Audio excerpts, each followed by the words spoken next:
Olá, sejam todos muito bem-vindos a mais um episódio do podcast Fala Gol. É o podcast oferecido pela Copego, Cooperativa dos Ginecologistas e Obstetras do Estado do Ceará, e com grande parceria com a Coped, Cooperativa dos Pediatras do Ceará. O podcast Fala Gol, como você já sabe, sempre trazendo um assunto sobre saúde e bem-estar. Nós estamos no YouTube, nós estamos no Spotify e você pode nos seguir também no nosso perfil no Instagram, podcast Fala Gol. E hoje nós vamos conversar com o cirurgião pediátrico, doutor Aldo Melo. Tudo bom, doutor? Tudo bom, Crasso? Graças a Deus. Estar aqui com você. Muito obrigado pela sua presença. A gente sempre vem falando aqui no início, doutor, de como o tempo está corrido hoje, né? Uhum. Então você pegar um tempinho ali do seu dia que é tão corrido e vir fazer uma coisa diferente, né, do dia a dia, a gente fica muito grato Alegria minha. pela participação e falar sobre um assunto que não vai ser muito agradável, mas que precisa ser dito, que é cirurgia pediátrica, não é isso? E o senhor é cirurgião pediátrico. E eu queria só que a gente estava conversando um pouquinho aqui antes de iniciar de como o senhor fez parte da Coped, né? Isso. Pelo fato de ser cirurgião pediátrico. Isso, a cooperativa de Coped, embora o nome especificamente seja cooperativa de pediatras, ela na verdade é uma cooperativa de pediatras e de cirurgiões pediátricos. Perfeito. Que são duas especialidades médicas diferentes, mas que trabalham juntas para cuidar da criança. Perfeito. Então a cooperativa contempla as duas especialidades. Perfeito. Então, como o senhor é cirurgião pediátrico, Isso. e vamos falar sobre cirurgia pediátrica. Como eu falei, assim, é um tema que precisa ser, né? A gente precisa conversar sobre ele, mas não é o normal, né, doutor? Ter uma cirurgia numa criança, assim, para quem tem um filho, para quem tem... realmente é um peso. E eu queria entender qual a diferença, né, da cirurgia comum para a cirurgia pediátrica, né? O que é que tem de diferente e o que leva, né, as crianças a precisarem de um pediatra. Pode ficar à vontade. Perfeito. Então, assim, acho que a primeira coisa que a gente falar é que o papel do cirurgião pediátrico não é apenas operar. Boa. Certo? O cirurgião pediátrico ele é acionado normalmente pelo pediatra, que ao identificar alguma doença que ele ache que possa precisar de tratamento cirúrgico, ele encaminha para o cirurgião pediátrico. Então, realmente, o pediatra e os cirurgiões pediátricos trabalham em forte sintonia. Sim. Então, quando o cirurgião pediátrico avalia essa criança, ou quando o pediatra encaminha para o cirurgião pediátrico para avaliação, não significa necessariamente que a criança será operada, tá? Tem muitos cenários, e não são poucos, em que a conduta é conservadora, tá? Perfeito. Então, isso já é uma das grandes diferenças entre a criança e o adulto. A conservadora é quando não precisa de uma intervenção. Exatamente, não precisa de tratamento cirúrgico. Exatamente. Eu costumo até, às vezes, brincar, porque com alunos, né, na universidade, dizendo assim, olha, se você quer ser cirurgião pediátrico um dia, você tem que entender que em muitos cenários você não vai operar. Boa. Tá? Por quê? Porque a criança é um ser em desenvolvimento. Então, às vezes, a mesma doença que no adulto é cirúrgica, na criança não o é. Isso é uma boa diferença, né? Ou não será naquela idade. Pode vir a ser numa idade futura, entendeu? Porque o organismo está em mudança e aquela mudança pode simplesmente resolver aquela situação e não precisar de intervenção. Perfeito. Então, acho que a primeira coisa é a gente tirar, assim, que realmente, como você falou, né? Cirurgia pediátrica automaticamente já remete a uma intervenção. Sim, sim. Então, começa a quebrar um pouco esse paradigma.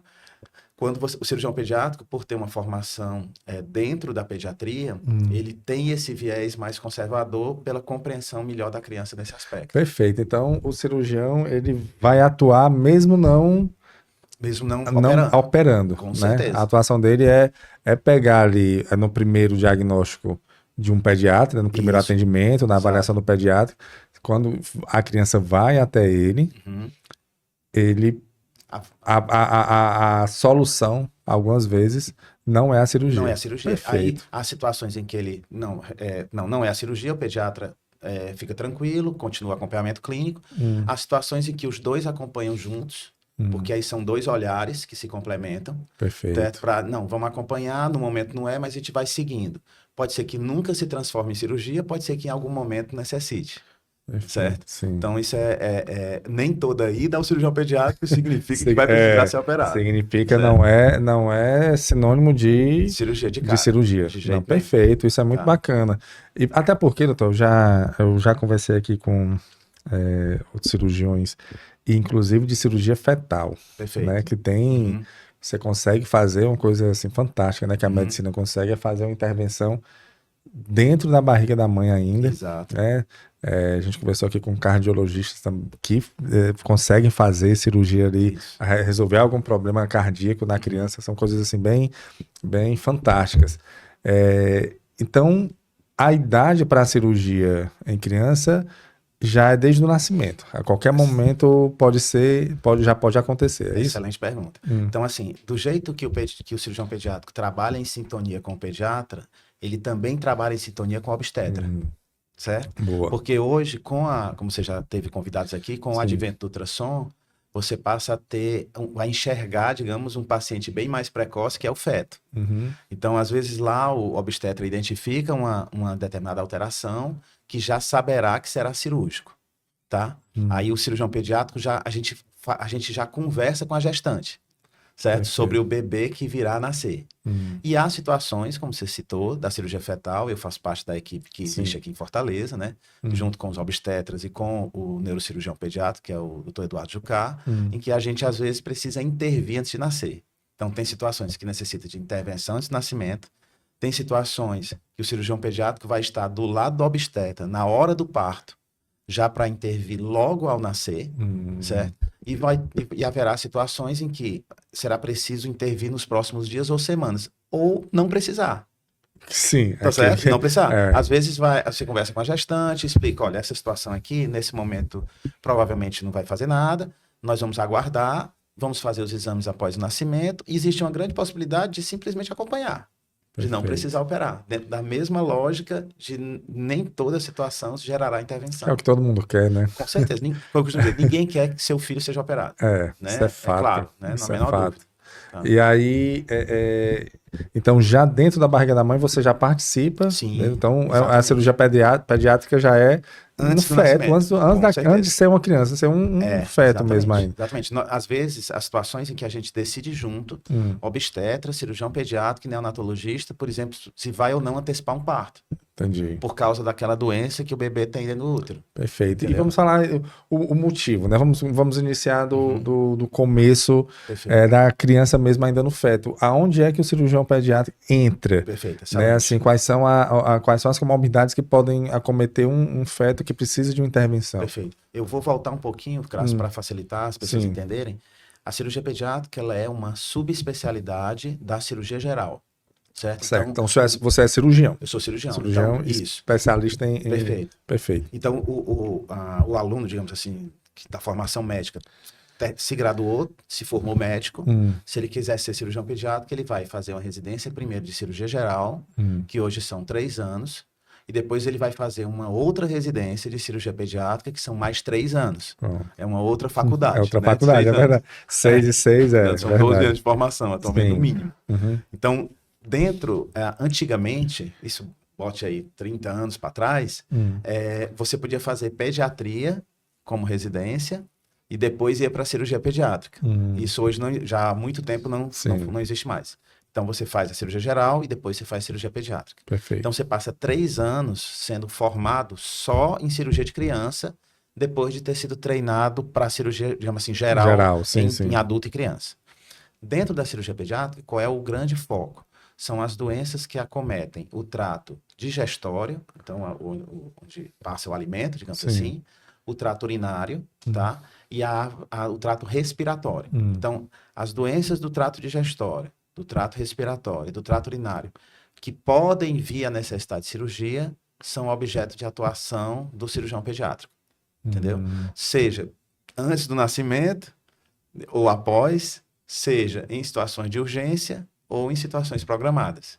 E como eu expliquei para você, não necessariamente que precisará de cirurgia. Às vezes, então, por exemplo, às vezes o pneumopediatra, que trabalha com a área respiratória na criança, ele aciona o cirurgião pediátrico para discutir um caso de uma doença do pulmão que pode vir a precisar de cirurgia ou não. né? O gastropediatra, por exemplo, pode acionar o cirurgião pediatra para uma doença do trato digestório. O nefropediatra, que trabalha com a área nefrológica, da mesma forma. E como você recebe aqui muitos colegas também da área de ginecologia, Sim, sim. né? As doenças do trato genital antes da adolescência, tá? São também objeto da cirurgia pediátrica. O ginecologista encaminha para a gente, por exemplo, se a criança tiver um problema no ovário com 4 anos de idade, com 6 anos de idade, tá? Então, esses são essa área, trato digestório, trato respiratório e geniturinário, são as áreas, digamos assim, anatômicas de atuação da cirurgia pediátrica. Que abrange muita coisa, né? Sim, muita coisa. Nós somos um coisa. cirurgião geral especialista, digamos assim. Sim, né? sim. Porque a gente ultrapassa alguns limites anatômicos. Por exemplo, no adulto, ele é separado pelo limite anatômico, mas ele lida só com adulto. Aqui, aliás, lida com adulto, às vezes até com criança também, mas ele tem um limite anatômico. A gente, digamos, ultrapassa esse limite anatômico, mas lida só com criança. O que acontece? Isso tem uma questão, porque aqui isso é importante essa situação de ultrapassar o limite anatômico, porque você acaba vendo o paciente mais como um todo, e porque algumas doenças que vêm desde o nascimento, algumas que a gente chama tecnicamente de malformações congênitas, às vezes elas acometem mais de uma área anatômica. Entendeu? Então o cirurgião pediatra acaba tendo uma visão mais global desse paciente e não uma coisa muito focada só no órgão, entendeu? Sim. Ele acaba tendo que ter uma visão mais ampla para atuar. Porque como ele é um cirurgião, né? Ele é cirurgião geral, ele tem um conhecimento maior, então ele exige acaba que e aí voltando para a questão da cirurgia fetal. Sim. Que eu acho fantástico isso, assim, você conseguir, e resolve, né? Você resolve os problemas. Quais são as doenças, assim, eu já entendi que é ali na parte digestiva, respiratória, perfeito, urinária, mas quais as doenças específicas que os pais, que eu fico pensando aqui, nos pais, né? Assim, como durante uma gravidez, que teoricamente já é um período diferente, né, na vida da mulher, principalmente ali, e aí já muda muito a rotina, né, de uma casa, e aí você tem uma comorbidade que precisa de uma intervenção. Qual é a doença, assim, que mais acomete as crianças que precisam realmente de intervenção? Perfeito.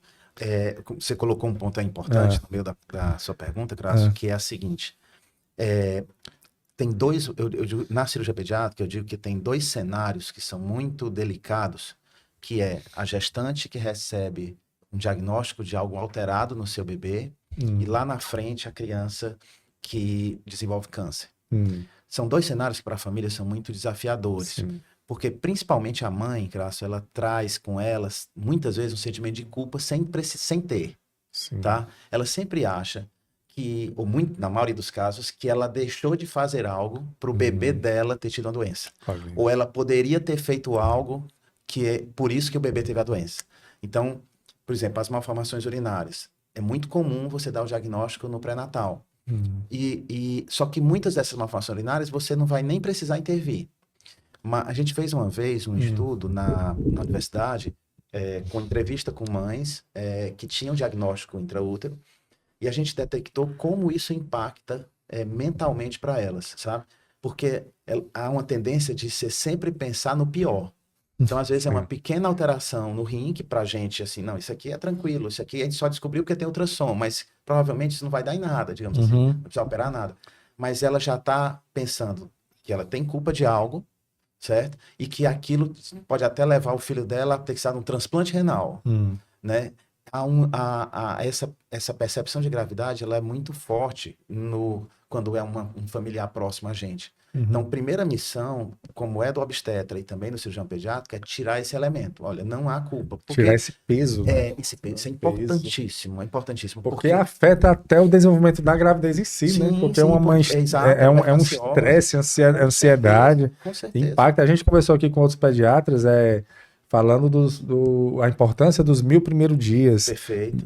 Que 1100 primeiros dias, que aí engloba o início até antes mesmo da fecundação, Perfeito. né? E aí imagine na gravidez o impacto disso. Isso. Então existe esse estudo, né? Exato. Então, é o que a gente chama de transição do feto imaginário para o feto real. Olha aí. Ela tem uma percepção imaginária que, obviamente, é o feto perfeito. De repente, aquilo foi quebrado. Olha, o seu bebê tem uma alteração no esôfago.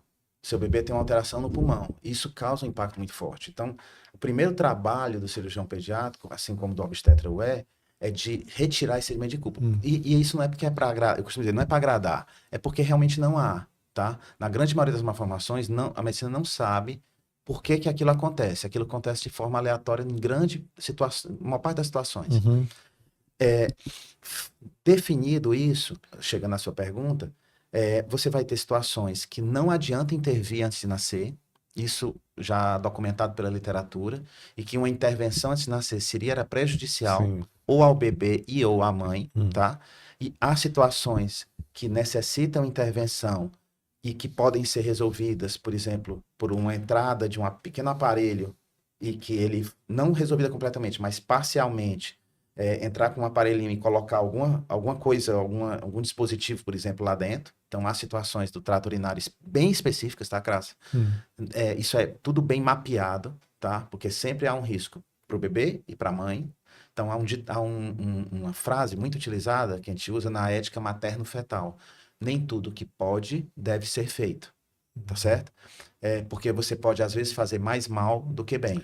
Então, dentro dessa correlação... Botar na balança, Botar né? na balança. Esse benefício tem que ser muito cuidado. Dar elementos para a mãe tomar uma decisão adequada. Você pode precisar fazer essas intervenções menores no sentido de menos invasiva, mas que não deixam de intervir.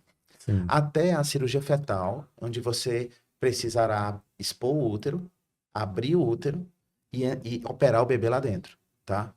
A cirurgia fetal, a doença mais empregada em cirurgia fetal é a mielomeningocele. A espinha bífida. A espinha Eu bífida. conversei com o Dr. Erlânio aqui sobre isso. Então, normalmente, quem faz essa cirurgia é o neurocirurgião pediátrico. Em alguns cenários, como aqui em Fortaleza, eu, como cirurgião pediátrico, o auxilio pela experiência do manejo também do bebê. Tá? E porque é um time. Na realidade, não é... tem até uma coisa que pensa assim, quem é o cirurgião fetal? Na realidade, o cirurgião fetal é o time. Porque se você não tiver um obstetra treinado para abrir adequadamente aquele útero, para mapear contração, se você não tiver um anestesista bem treinado para deixar aquele útero sem contrair, um neurocirurgião, enfim, você não tiver um time bem formado, não existe cirurgia fetal. Não vai dar. Aí existem outras duas situações, mas são muito raras, tá? Que é uma doença pulmonar, que pode vir a precisar de intervenção fetal, mas a doença não é que seja tão rara, mas a situação que leva à necessidade é raro. E tem um tumor específico em criança, que se esse tumor levar a uma determinada condição, você precisa intervir. Essas duas situações pontuais são raras, tá? Pulmonar e esse tumor são situações em que o bebê, se você não intervir, ele vai morrer. Então, assim, de certa forma, é meio heróico. Você vai entrar para tentar salvar o bebê. Então não tem nem outra alternativa, Não, né? não tem Não alternativa. existe, não existe aquela conversa, olha, ou é assim, essa é a única, né? Essa é a única. Agora, na miela é diferente. Na espinha bífida, na mielomeningocele, não é que o bebê vai morrer se você não operar. Mas quando você opera, os benefícios são a qualidade de vida dele, né? fantástico. O impacto é muito grande. O desenvolvimento neuropsicomotor dele altera positivamente. E tem até um período, né? Assim, o melhor período para fazer a cirurgia, né? Entre 19 e 26 semanas. Isso. Eu lembro que você tem um período aí que você faz. E realmente existem casos realmente que a pessoa tem uma vida sim, normal, né? Ela passa a andar porque operou. E a chance de andar é maior se operar fetal. Isso assim, não é mais experimental, tá? Sim. Isso é bem documentado na literatura internacional, em trials e tudo. E assim, a gente tem uma grande felicidade, porque nós temos uma equipe em Fortaleza que já trabalha há alguns anos, né? Nós já estamos chegando a quase 40 gestantes operadas em Fortaleza, inclusive de outros estados. Então, assim, no passado, aquelas coisas da evolução de tecnologia e de conhecimento, né? No passado, essas gestantes todas tinham que ir para São Paulo, para outros estados, hoje não há mais necessidade. Inclusive, no próprio SUS, a gente tem operados. Operação no SUS, o SUS cobre também ele consegue se fazer. Essa cobertura é um tema delicado, mas consegue se fazer dentro das estruturas de alguma forma. Mas como assim, delicado? Não é tipo no pré-natal foi identificado que a criança pode desenvolver a espinha bífida. Exatamente. E ela pelo SUS, automaticamente ela já não é encaminhada para uma equipe de cirurgiões para fazer? Isso é muito complicado, porque o que acontece? Infelizmente, não existe um financiamento específico para os hospitais realizarem cirurgia fetal. E como é que é feito, então? Ele acaba sendo realizado utilizando financiamentos outros para permitir que aquela equipe consiga operar. Então, existe uma burocracia para isso, é? Os serviços que fazem no Brasil, a maioria deles são serviços universitários, certo? Que são serviços de referência, e esses serviços no Brasil que realizam acabam utilizando aportes de verbas diversos para conseguir viabilizar. Então aqui no Ceará... Existe uma briga grande, Crasso, de ter uma política nacional, tá certo? Sim. O Brasil é um país continental. Sim. As entidades, inclusive, de crianças, de famílias com crianças com mielomeningocele, trabalham muito fortemente com isso na tentativa de criar uma política nacional de conduta para que os hospitais recebam financiamento específico para se desenvolverem e ampliarem, entendeu? O ideal seria que, por exemplo, qualquer gestante hoje com mielomeningocele no Brasil, onde quer que ela esteja, na hora que tivesse um diagnóstico, pudesse ser encaminhada para um serviço, né? Você não vai conseguir ter serviço em todos os estados, mas que ele pudesse ser encaminhado para o estado mais próximo e esse financiamento pudesse acontecer, porque isso envolve mudança de estado, verba existe uma logística aí, né? Em cima, tem toda uma questão aí. E ainda tem que ver a equipe, né? Porque não são todos os estados, talvez, que tenham equipes são especializadas para fazer uma cirurgia desse porte. Mas então aqui no SUS, hoje, a gente consegue todas são cobertas, todas as mulheres... A gente consegue realizar na maternidade escola, porque a equipe toda está lá e a gente consegue executar.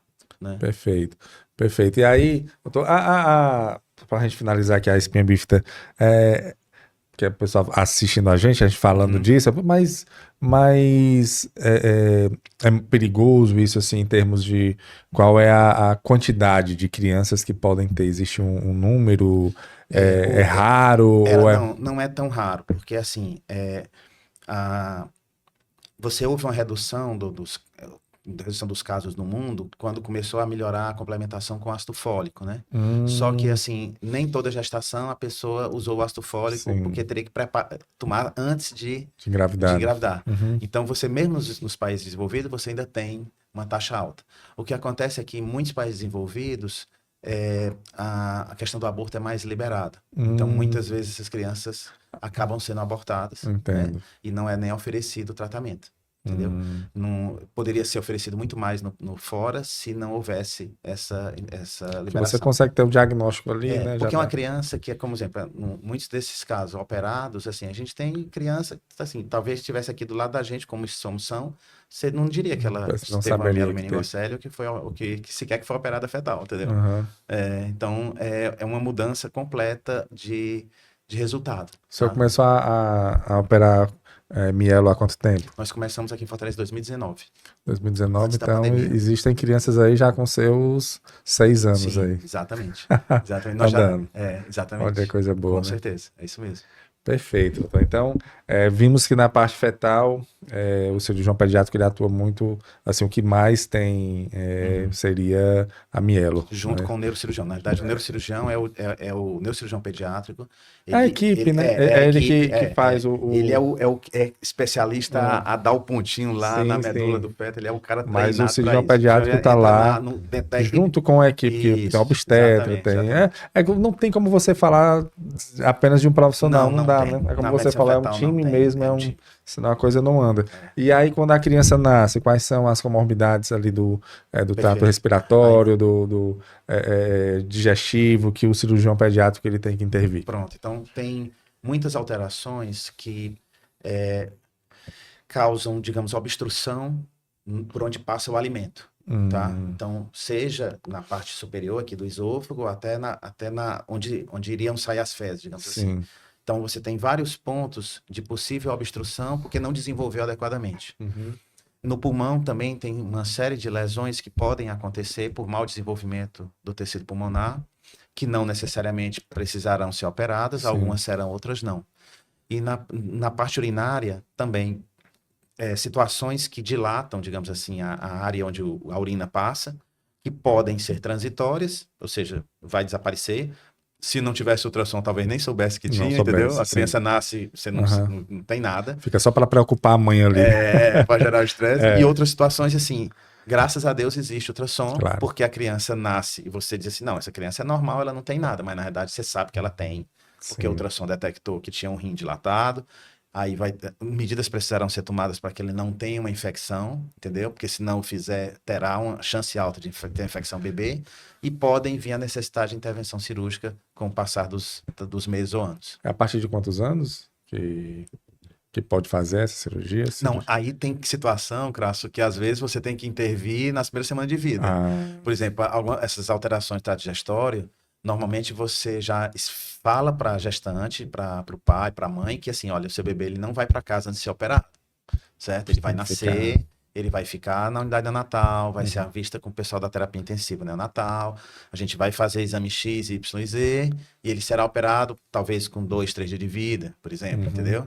Tem situações, inclusive, como eu falei, que você fica já do lado do obstetra, a equipe neonatal, se o anestesista para anestesiar a criança já está preparado, ele vai nascer, vai ser visto ali pelo neonatologista, está tudo bem estabilizado, o bebê já entra em sala cirúrgica para ser operado, certo?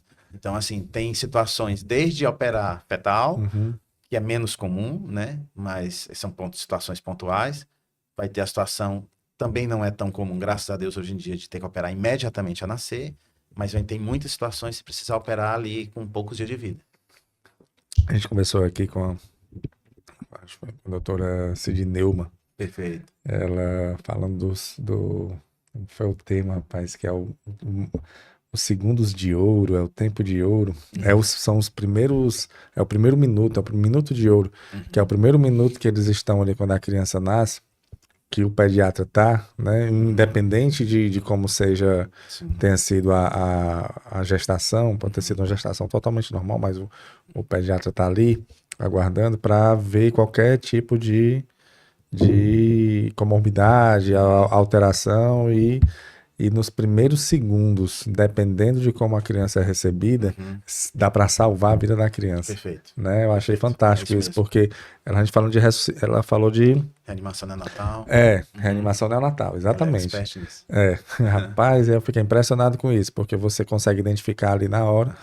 E aí, em situações assim, que o pediatra já identifica que não teve nada na gestação, o cirurgião pediátrico ele pode ser acionado? Sim. Isso aí, como você falou, Crasso, é importantíssimo, porque qual é uma das batalhas que a gente tem no Brasil hoje, né? É reduzir a mortalidade infantil, que o impacto maior na mortalidade infantil é a mortalidade perinatal, que é antes e logo depois do parto, então esses minutos aí, né? Então, essa assistência do bebê, né, seja pelo neonatologista e a equipe junta, ela muda completamente os resultados e redução de morbidade e mortalidade do bebê, né? Então, qual seria o ideal? O ideal seria que todas as gestantes tivessem acesso a fazer um pré-natal adequado, com ultrassom adequado, porque aí você identificaria a grande maioria das alterações.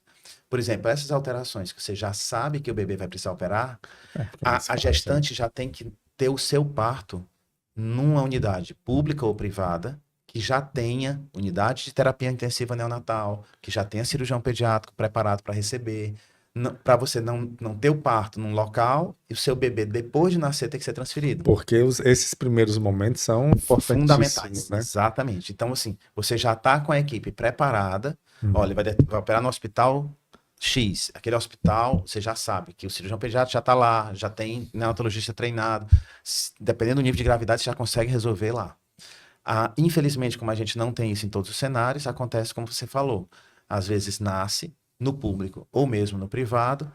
E assim, obviamente tem situações que às vezes, mesmo com um bom pré-natal, você não consegue detectar. Não é porque o profissional não é ruim ou inexperiente, não. É porque às vezes não dá para pegar mesmo. Você não consegue identificar. Há uma limitação, de qualquer maneira, no ultrassom fetal. Né? Então, às vezes tem situações que isso acontece. E aí o cirurgião pediatra é chamado depois, olha, apareceu essa situação aqui e a gente precisa conduzir, né? E aí você, obviamente, vai ter que dar seguimento, Hum. tá? E aí você é acionado. Nem Né, todas as alterações do bebê nos primeiros dias de vida são passíveis de detecção no ultrassom fetal, entendeu? Tem situações que, às vezes, por exemplo, tem uma determinada doença que ele não consegue evacuar nos primeiros dias de vida, que é impossível você detectar no ultrassom fetal, entendeu? Você só vai descobrir mesmo depois que a criança nasce, É. entendeu? E aí entra mais uma vez o trabalho em equipe, né? Total. Também. De todos. Eu venho observando aqui, e isso que você falou é muito. Eu concordo demais.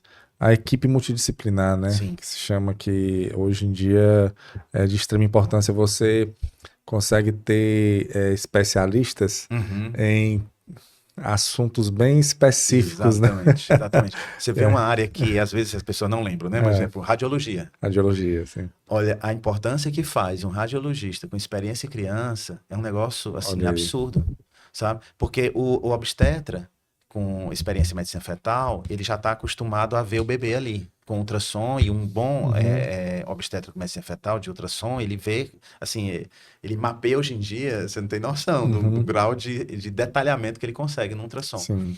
Então, assim, depois que nasce, é importante também que tenha um radiologista com experiência em criança, porque como são cenários diferentes de adulto, às vezes o colega do adulto não está acostumado, assim como a gente não está acostumado com o adulto, né?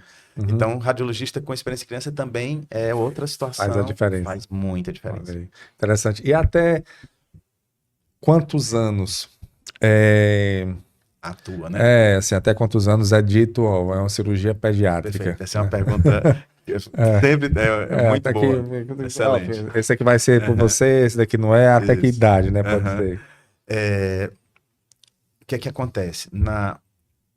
O adolescente, tem a história, né? Criança não é adulto pequeno, certo? E o adolescente não é uma criança grande. Sim. Certo? Tanto é que a adolescência hoje em dia, existe uma especialidade chamada ebiatria, né? Sim. Que são pediatras que às vezes se dedicam muito mais ou exclusivamente a adolescentes. Ebiatria? São pediatras clínicos que vão se dedicar... Estão acompanhando ali um pouco a mais. Porque é um tempo, um momento de vida, né? Fase ali, uma fase bem especial, né? Que tá saindo a puberdade. Verdade, isso, exatamente. Então, o que acontece? Existem doenças, Crasso, no adolescente, que tem o viés, tem o jeito de criança, sim. E tem doença adolescente, tem jeito de adulto, de gente grande, certo? Então, haverá situações em criança, em adolescente, que tanto faz, digamos assim, ser tratado pelo cirurgião pediátrico ou pelo cirurgião de adulto, tá? Há situações, por exemplo, que eu mesmo chego e digo, olha, eu vou chamar o colega do adulto, porque essa doença aqui, ela é mais comum em adulto, em gente grande do que em criança. Então, ele vai conduzir melhor que eu.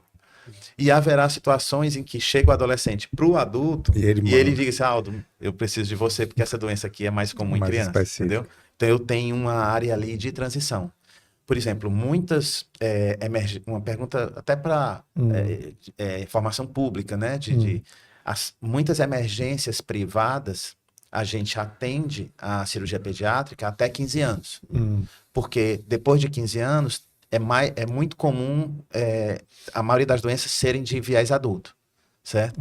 Então aí é mais fácil o cara do adulto chamar a gente, certo? E hoje em dia, menino de 16, 17 anos, né? Classe é maior que a gente, né? É maior, sim.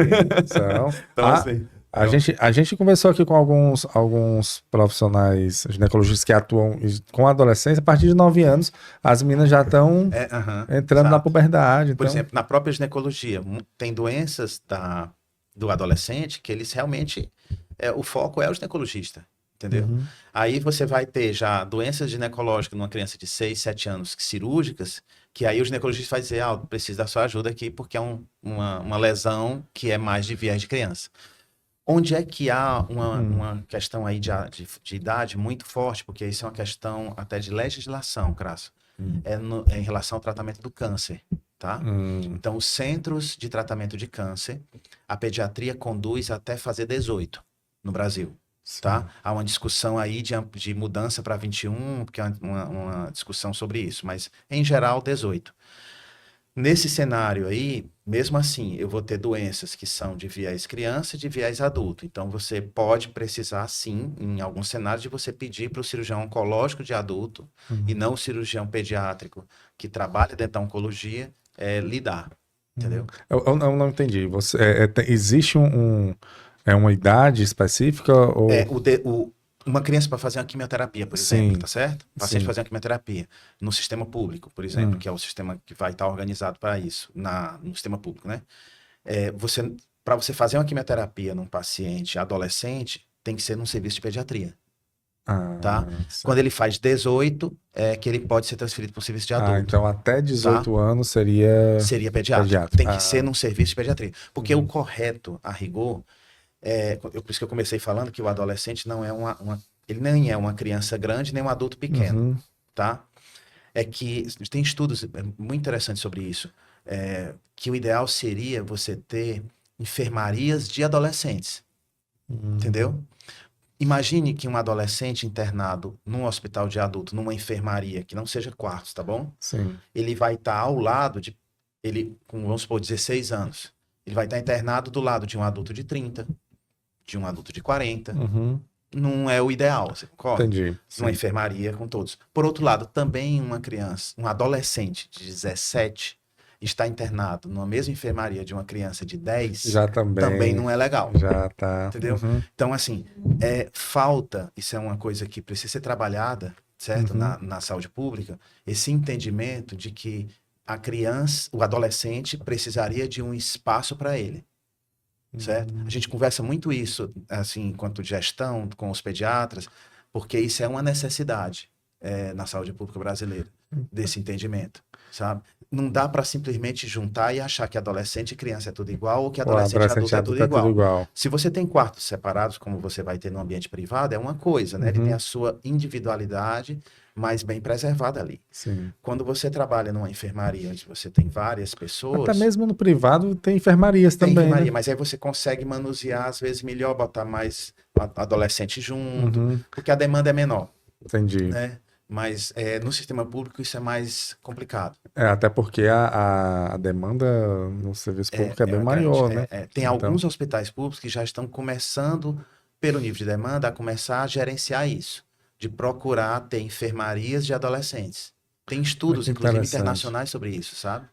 Porque o adolescente ele já tem um impacto na individualidade dele mesmo, de recato, de não sei assim, ele não quer trocar de roupa do lado aqui ou que ser mexido e tem porque uma criança de 10 anos vai ter um acompanhante também, entendeu? Então ainda tem esse elemento dentro de uma enfermaria. Você falou disso, agora eu tô me tocando, realmente, realmente é estranho. Se você tá perto, por exemplo, de uma criança de 8 anos com uma criança de 11, 12 anos que já tá mais perto da adolescência, no começo ainda vai, mas depois a coisa... E a adolescente, ele está protegido pelo Estatuto da Criança e do Adolescente. Sim. Certo? Faz sentido. Então ele tem direito a acompanhante. Um adolescente de 15 anos do lado de uma pessoa de 40 anos. Exato. Realmente então, é uma coisa que a gente precisa evoluir.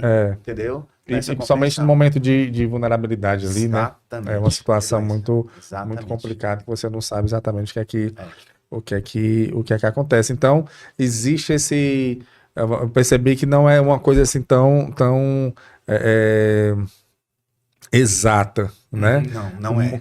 Até que idade o cirurgião pediatra atua? Não tem como, né? A hora ele tem que atuar até próximo de dar 18, como por exemplo na oncologia em situações que às vezes são doenças pediátricas. Em muitos cenários, até, às vezes 15, 16, a gente já está pedindo que procure o adulto, porque são doenças que são mais comuns, mais frequentes na idade adulta do que na idade pediátrica e serão melhor conduzidos pelo colega do adulto. Doutor Aldo, eu fiquei com uma dúvida, assim, a gente falando aqui o que o cirurgião pediátrico ele atua, você colocou aí que é no trato respiratório, no digestivo e no geniturinário. Perfeito. Mas, por exemplo, uma criança que sofre um acidente, quebra um osso, né? Ela é uma criança. Perfeito. Um osso é ortopedia, né? Mas não entra no escopo ali da cirurgia pediátrica. Excelente. É muito interessante, Crasso, que as pessoas em geral, elas confundem quando fala cirurgia pediátrica, fala cirurgia em criança, né? É, Entendeu? Então, assim, então qualquer criança que seja operada é cirurgia pediátrica, né? sim. Né? O termo cirurgia pediátrica, como ele se refere à especialidade médica, é essa especialidade que vai cuidar dessas áreas. Aí, só que terão vários outros profissionais que trabalham com cirurgia, que vão fazer cirurgia em crianças também. Então, um exemplo, ortopedia. Então, você tem hoje ortopedistas que, depois de fazer a residência de ortopedia, eles fazem um treinamento específico em ortopedia de criança. Então, você tem ortopedistas pediátricos. Quando no dia a dia, às vezes falando com alunos de graduação, né, eu costumo dizer o seguinte: a gente não mexe nos ossos, ortopedista pediátrico. A gente não mexe no sistema nervoso, neurocirurgião pediátrico. Certo? O coração, você tem hoje cirurgiões cardíacos especializados em criança, que só operam cirurgia cardíaca pediátrica. A área da otorrino, né? As amígdalas, adenoide, ouvido, garganta, é objeto de atuação do otorrinolaringologista, mesmo nas crianças. Otorrinolaringologista pediátrico. E aí vão ter alguns que vão se dedicar mais à criança do que a adulto. Essas áreas, como elas são, elas vêm da formação adulta, tem áreas que o colega acaba ficando só cuidando de criança e às vezes cuida criança e adulto. Tá? Então, assim, essas são a ortopedia pediátrica, neurocirurgia pediátrica.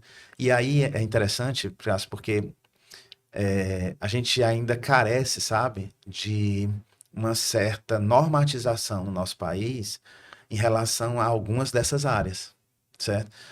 Porque, por exemplo, a ortopedia pediátrica, né?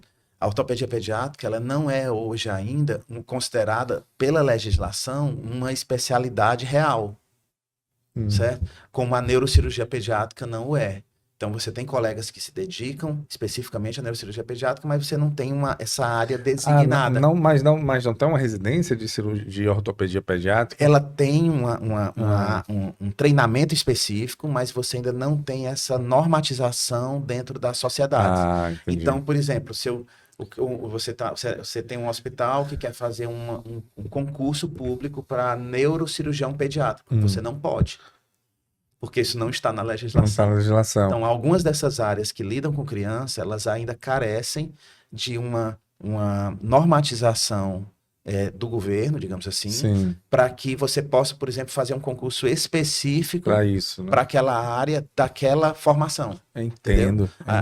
Nós temos, na área de pediatria, na atuação médica, ela ainda tem alguns buracos de legislação que você precisaria aprimorar para fortalecer a atuação de profissionais que acabam sendo treinados, né? E se formando mais fortemente para lidar com criança. Entendo. Então, mas acredito eu que você deva ser muito cogitado a ser um cirurgião pediátrico em relação a outras comorbidades também, sim, né? Sim, a cirurgia pediátrica, felizmente, ela é toda normatizada, então isso não é problema. Né? Mas essas outras áreas que eu lhe falei, né? Que saem da cirurgia pediátrica, em muitas dessas situações, falta essa normatização. Então, mas acredito que dentro do, vamos dizer assim, do meio médico, as indicações para isso, né? Tipo, a criança quebrou um osso, então... Sim. Muitas vezes é atendido inicialmente pelo ortopedista que vê várias coisas, Isso, tá? Exatamente. Ele vê tipo o pediatra com a cirurgia pediátrica, né? Ele vai primeiro para o pediatra e o pediatra que encaminha para o cirurgião pediátrico. Aí, às vezes, uma coisa específica, ele vai dizer, olha, isso aqui é melhor você procurar o ortopedista que está mais acostumado com criança, porque a lesão é específica pediátrica, entendeu? E ela será melhor conduzida por aquele profissional que teve uma formação adicional de pediatria. Perfeito. Entendeu? Entendi. Então, aí vai aquilo que a gente estava falando de deixando cada vez mais afunilado, né? É porque o nível de conhecimento hoje em dia é absurdo, né? Você não tem como dar conta de tudo. Não dá. É importante você ter um bom generalista, e aí... Que é o clínico geral, né? Assim, louvemos, né, a figura do pediatra. O pediatra, hoje eles são 3 anos de residência, né? Então ele é um clínico de criança, hoje é excepcional, tá? Sempre foi e hoje ainda o é, tá? Porque a gente falou aqui no começo de subespecialidades pediátricas, clínicas, mas muitos desses cenários são resolvidos por um bom pediatra geral. Pronto. sabe? Muito. Já se resolve. Aí, poucos, os casos pontuais é que ele vai encaminhar para o subespecialista da pediatria, sabe? Perfeito. E em relação ao trato geniturinário, Uhum. que o cirurgião pediatra também atua. Quais são as comorbidades ali que ele é Perfeito. acionado? Então, você tem lesões ovarianas, Ah. certo? As lesões ovarianas benignas e também malignas, elas têm uma frequência significativa na faixa etária pediátrica, tá? Na parte urinária, você tem doenças que acometem o rim, certo? Que podem ser benignas ou malignas, tá? E a famosa fimose, né? Que é uma coisa muito comum, né? Sim. Faz parte do cotidiano, digamos assim, do cirurgião É porque pediatra. como eu converso muito com um ginecologista aqui, a gente fala muito da parte feminina, eu tinha esquecido que A tem fimose é que o nós, cotidiano. pobres homens, também temos. As 3 doenças mais comuns da prática do cirurgião pediatra, que ele ajuda o pediatra, são a fimose, Sim. as alterações testiculares, que tem posicionamentos que a criança nasce com o testículo, às vezes, que Já não está no nasce lugar assim, certo. sim. E as hérnias, tá? Então, essas são as 3 principais coisas. Só que, por exemplo, a fimose é um exemplo clássico da diferença de criança e adulto. Fimose no adulto é cirúrgico. Fimose na criança, nos primeiros anos de vida, você não vai operar porque a maioria resolve sozinha. Como é a fimose? O que é A que... fimose é a pele do prepúcio, a pele Sim. que recobre ali a ponta do pênis, né? Sim. Que fica fechando e você não enxerga a saída da uretra, né? Onde sai o xixi. Então, a maior parte dos meninos, ao nascer, nascem com fimose, ou seja, aquela pele recobrindo. Sim. Há tempos muito passados, Graça, o que acontecia? Não, tá fechado, vamos operar. Então, era muito comum os meninos serem operados nos primeiros meses ou até anos de vida. Isso é a Circuncisão, exatamente. fala, Tem né? ainda a questão religiosa, né? Que Que há os de se judeus respeitar, fazem, né? judeu e islã. Ah. Mas, independente da religiosa, no passado, muita gente era operada. O que é que foi vendo? Que você tem até 2 anos de idade, por exemplo, 80% das crianças, a pele vai abrir. E que, na realidade, aquela pele, ela é fator protetor para aquela faixa etária. Aquela história do Deus faz bem feito. Então, assim, e aí, depois de 2 anos, você ainda tem uma taxa de resolução espontânea, que sem precisar de cirurgia, também alta.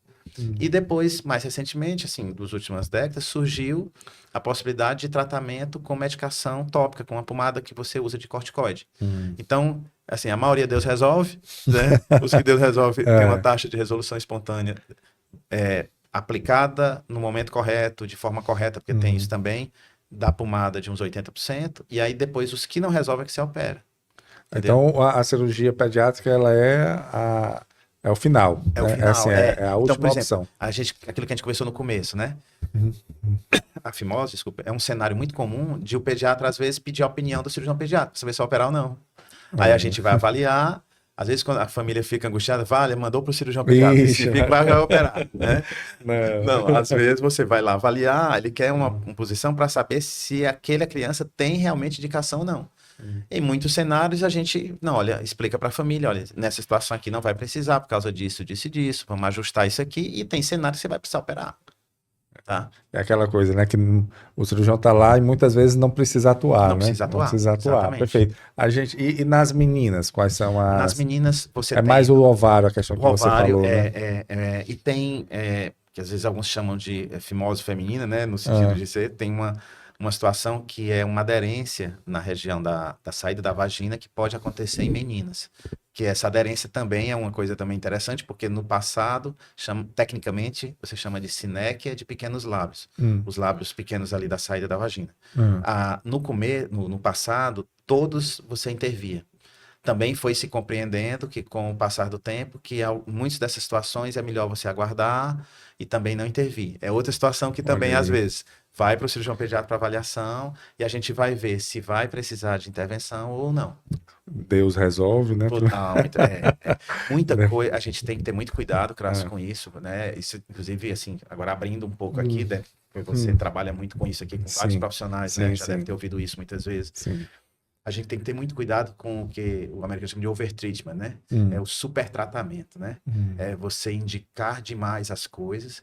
Às vezes as pessoas têm a percepção de que eu só estou fazendo algo se houver uma intervenção, sabe? E não é assim.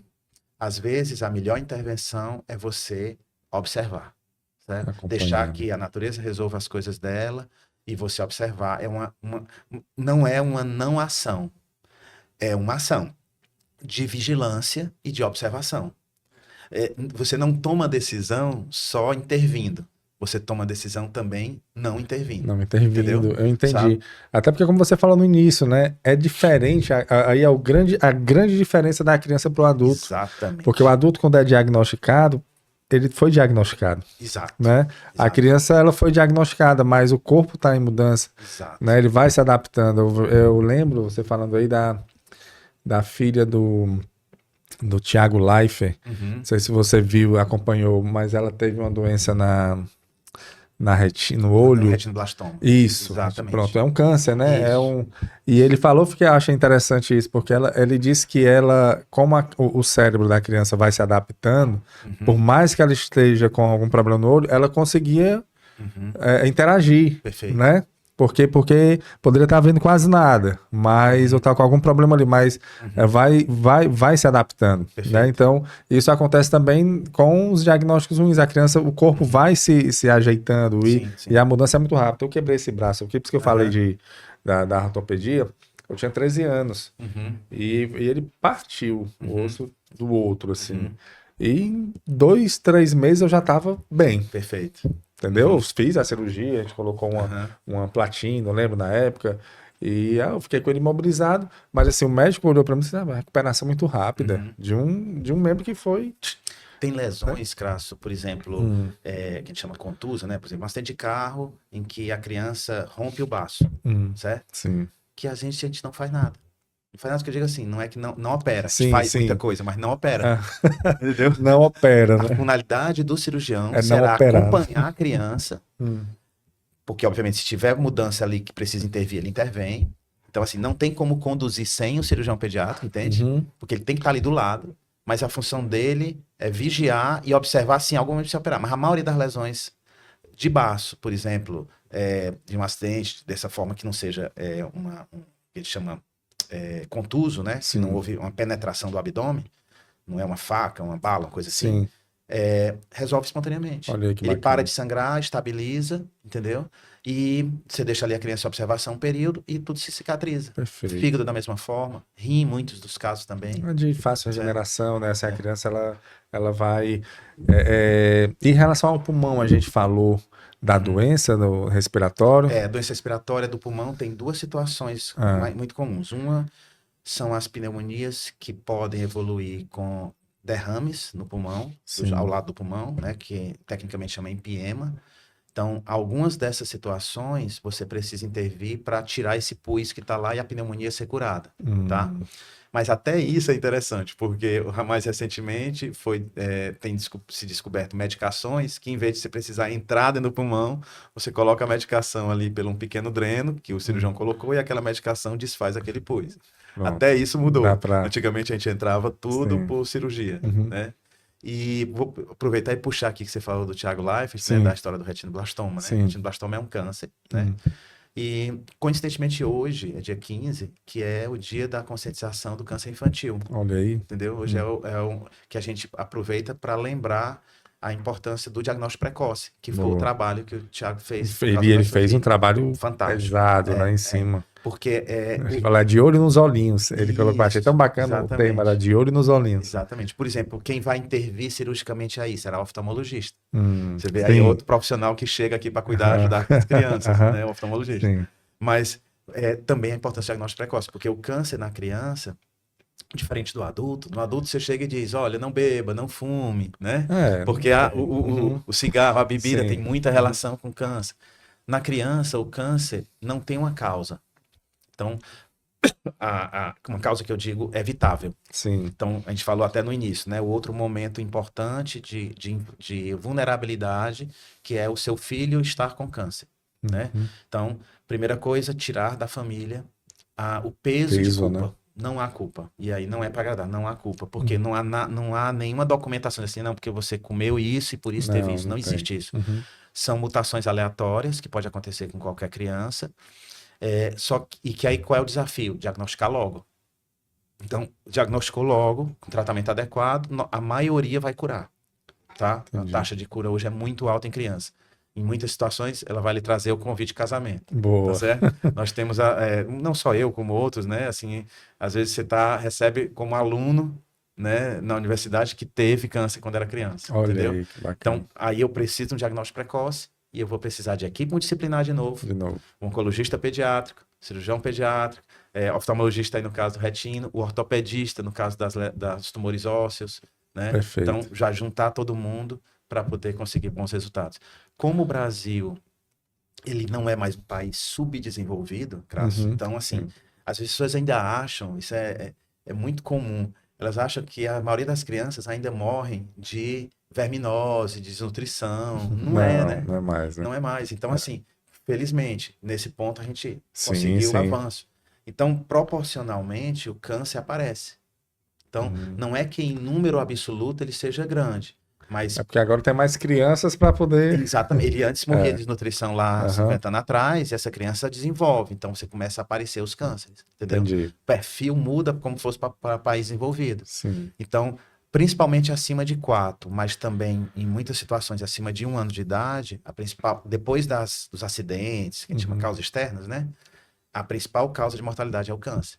Perfeito. Tá. Perfeito, doutor Aldo. A gente está caminhando já para o final da nossa Perfeito. conversa. Tem mais um ponto que o senhor gostaria de abordar aqui antes da gente finalizar? Eu queria só agradecer, tá certo? Perfeito. A você, a Coped, a Copego. Perfeito.